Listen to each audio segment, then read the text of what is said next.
Allez, pour tenter de comprendre cette situation, nous sommes en ligne avec le météorologue Paul Marquis. Bonjour, merci beaucoup d'être avec nous. D'abord, s'il vous plaît, en quoi ce phénomène qui s'abat sur la Réunion est-il exceptionnel, s'il est exceptionnel? Oui, effectivement, en fait, ça fait déjà plus de 10 ans que La Réunion n'a pas connu un cyclone aussi intense. Donc 10 ans, ça fait long.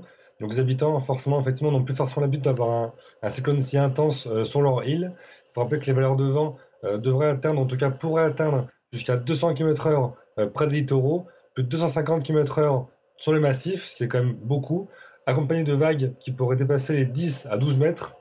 C'est également très conséquent. Et le troisième phénomène, du coup, qui est très inquiétant, c'est les pluies. On attend quasiment entre 6 à 8 mois de pluie d'équivalent sur Paris, sur La Réunion, en seulement une journée.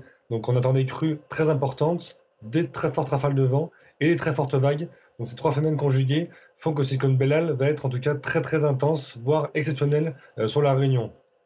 Est-ce que, bonjour, vous pouvez nous expliquer à quoi est dû un phénomène comme celui-ci? Alors oui, en fait, c'est c'est vraiment la conjugaison des 3 phénomènes qui se conjuguent entre eux. Du coup, la saison des cyclones, du coup, a commencé, effectivement sur l'île de la Réunion, notamment de janvier jusqu'à parfois, mars-avril. Donc en fait, c'est la chaleur de l'océan, qui vient alimenter les orages. Les orages vont s'accumuler entre eux et si la mer, en tout cas, est assez chaude, si l'océan est assez chaud, du coup, ces nuages vont gonfler, s'accumuler, s'agglomérer, former un cyclone, du coup, qui va s'alimenter par la chaleur de la mer, par la chaleur de l'air et du coup qui va, potentiellement toucher des îles, voire, des côtes, sur son passage, ouais. Et est-ce que le changement climatique est en cause et est-ce qu'il faut s'habituer à des phénomènes de ce type à l'avenir? Ah oui, il y a toujours eu des cyclones dans le passé, ça fait partie de l'historique, en tout cas de la Terre. Par contre, ce qui est vrai, c'est que les cyclones et les ouragans s'alimentent grâce à la chaleur, donc ça que le climat se réchauffe, tout le monde le sait. Donc forcément, plus les océans seront chauds, plus l'air sera chaud et plus ces phénomènes seront potentiellement intenses, pas forcément plus fréquents, mais plus intenses. Donc on a souvent des catégories 3, 4 et 5, plus que ce qu'on pouvait avoir à l'accoutumée et parfois dans des régions du monde qui étaient moins habituées à ce genre de phénomènes. Notamment, on parle parfois de l'Espagne, voire même du Portugal, qui pourrait dans un avenir être touché par des phénomènes cycloniques. C'est pas du tout sur la forme du mythe, et ça pourrait même une fois, pourquoi pas, arriver en France, notamment dans les prochaines années, à cause du changement climatique. Ouais. Bellal est arrivé à La Réunion depuis quelques heures maintenant. Est-ce qu'on sait dire en avance combien d'heures va durer l'épisode?